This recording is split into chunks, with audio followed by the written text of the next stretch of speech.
I am the Fence Child. You can call me Chris as well. I've been streaming for 10 years, and I got into it because I saw an opportunity to use Twitch as a platform for good and to help people out because I saw other people doing it. And what I wanted to do was use video games as a tool for us to connect with each other and make mental health conversations and emotional topics more accessible to people of all ages. So that's what we do here.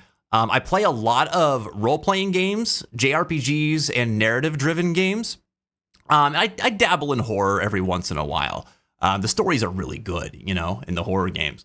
But I love stories, and I'm a storyteller myself, and I love to hear other people's stories. So we use story-based games to help build connections between what's being talked about in the games and what's going on in real life. And you find a lot of relatable characters, relatable situations in video games, and the ability to immerse yourself in those worlds is an incredible way to learn, to grow, to build new experiences, and to kind of expand your mind in situations that you might not find yourself in real life. So that's kind of like a little bit about me. Bit of my background. I'm 32. I'm an individual with bipolar disorder and ADHD. And I have lived experience in the mental health care system from a very young age. I was first diagnosed when I was 6. And so I went through a lot of services and stuff when I was growing up.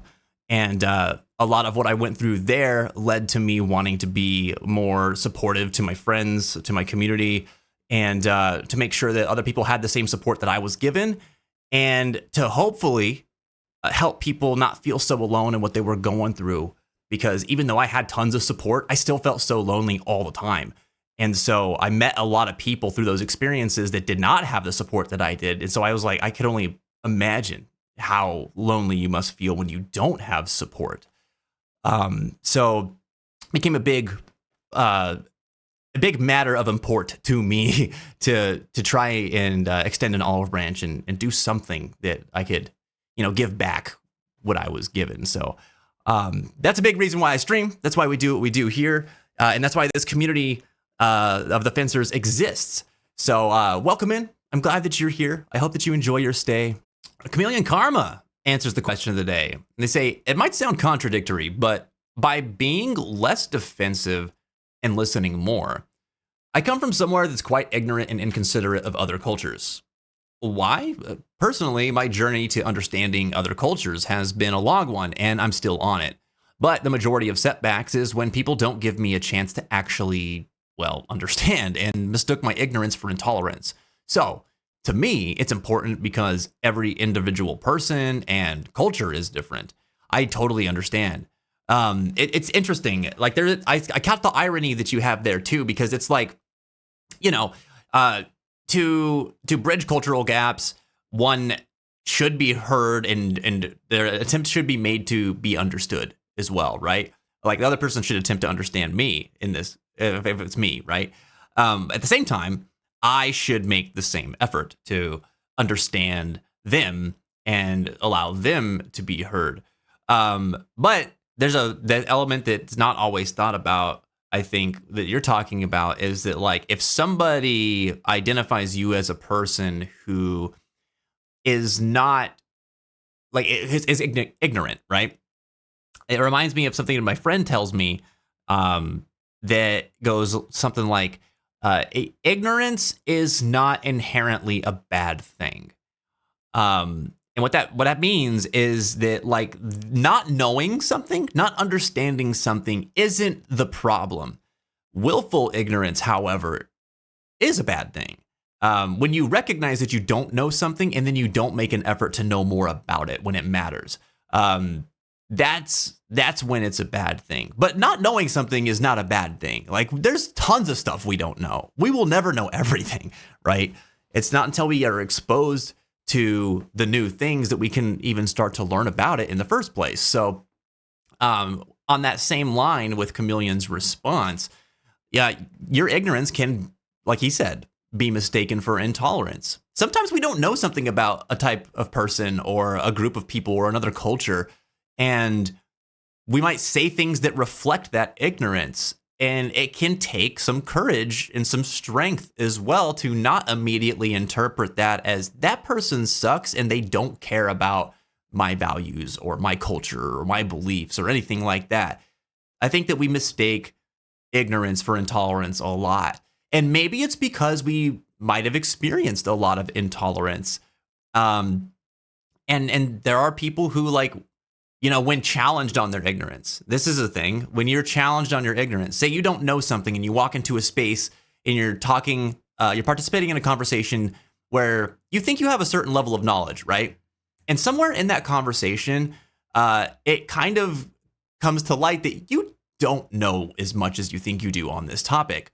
And so that already feels kind of bad inside, right? It feels worse when somebody points that out. And when it comes to like cultural differences, that's more prone to happen, as opposed to, like, I know a lot about guitar, and you talk to a guitar player and they remind you that, hey, you don't know as much as you think about guitar. That guitar player might not necessarily be quick to be like, you actually don't know what you're talking about. But a person who, you know, comes from, you know, I don't say, if you're talking to somebody like from India and you're American and you are talking about stuff that you're like, oh, I know about India, and you're expressing things, and the person from India is like, actually, you don't know that. Like, they're definitely going to be more inclined to be like, you don't know what you're talking about because I've been there and I don't, you know, there's personal things tied to it. I don't want you to spread misinformation or whatever, whatever the motivation is. But there's more of it to say, you actually don't know what you're saying. And so then when you're already thinking, I might not know what I'm saying, and someone points it out, it, like, you get defensive, right? You get defensive because it's kind of embarrassing. It's kind of frustrating. And even if you're not, like, thinking that's going to happen anyway, being called out, it always feels kind of bad. But, like, it's fine. It's fine.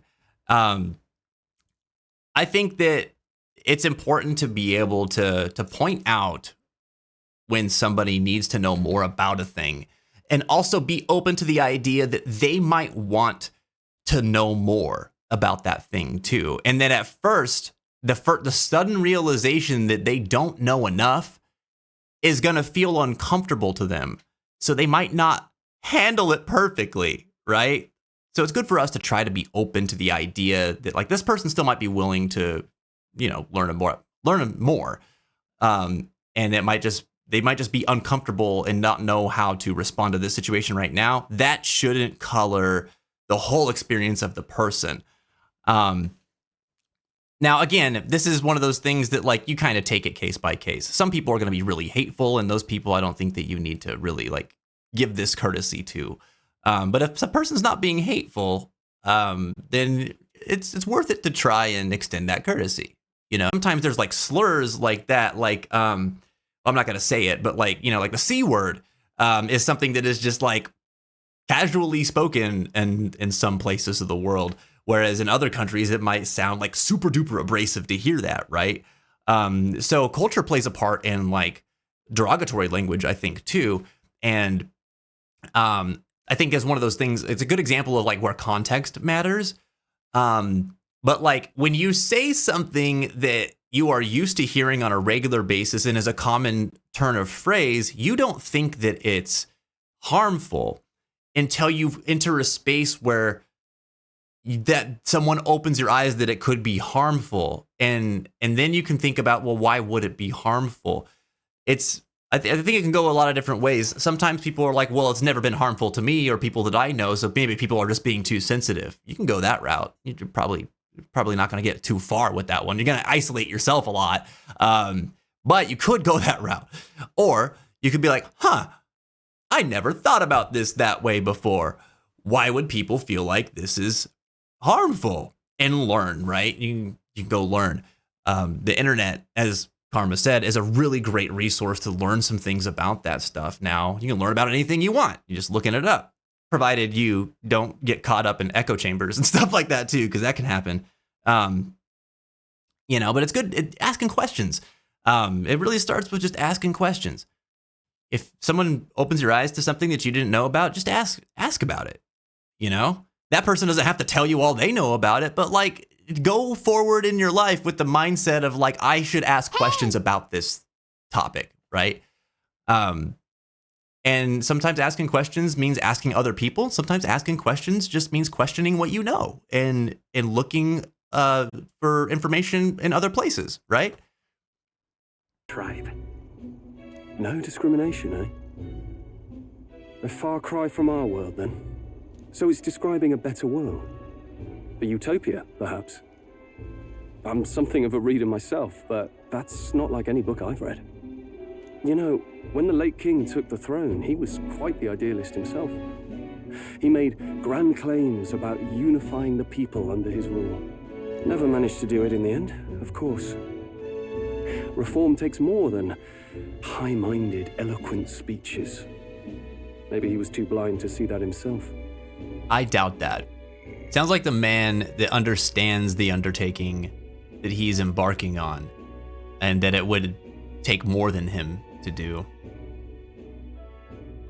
The world needs idealists. You need idealists in order to make great change happen. The idealist's job isn't to be the one that makes all of that unity come to pass. If they're able to do it in a large degree, that's amazing. But the idealist's job is to rally enough people behind a cause, to believe in the world that they see, so that they might, generation over generation, try to realize that vision, because it is one that takes multiple generations. It could never happen under the rule of a single person in their lifetime. That's something I think that people don't understand about leadership in general, is that like, oh, a person comes in with these big ideas, it's just idealism. They just want they want to see a world that can't happen, and then like their term ends in some way, or they step down from leadership for some reason, and people are like, see, they didn't do it. It's like, well, because it's a group effort. It takes a lot of people to continue this sort of thing. It's hard to get people on board with stuff like that, especially whenever there's like a lot of despair and hopelessness, you know?